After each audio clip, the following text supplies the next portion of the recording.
Hello everyone, আসসালামু আলাইকুম। আজকে আমরা জানব ক্রমহ্রাসমান প্রান্তিক উপযোগ বিধি।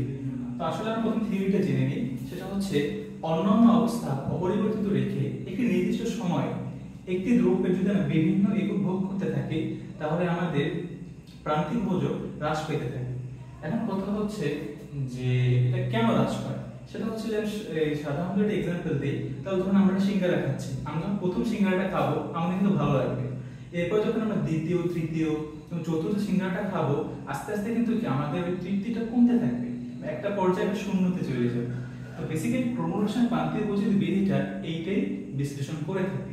তো আমরা যদি এই বিধিটার অনুমিত শর্তগুলো দেখি, সেটা হচ্ছে পরিমাণগত উপযোগ বিবেচ্য। অর্থাৎ আমরা জানি উপযোগকে পর্যায়গত এবং পরিমাণগত দুইভাবে ব্যাখ্যা করা যায়।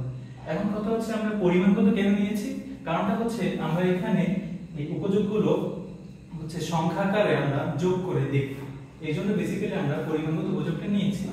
এরপর হচ্ছে ভোক্তার আয়, রুচি, অভ্যাস অপরিবর্তিত।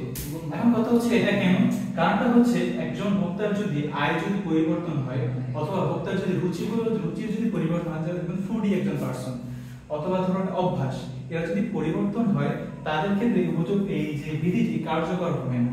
এখন কেন হবে না, কারণটা হচ্ছে ধরেন আমি একটা সাধারণ মানুষ, আমি হচ্ছে যদি এখন ধরেন বার্গার খাই, আমি বড় জোর 3 থেকে 4টা খেতে পারবো, কিন্তু যেহেতু রুচিশীল ব্যক্তি বা ফুডি পারসন, সে কিন্তু একসাথে অনেকগুলো খেতে পারবে।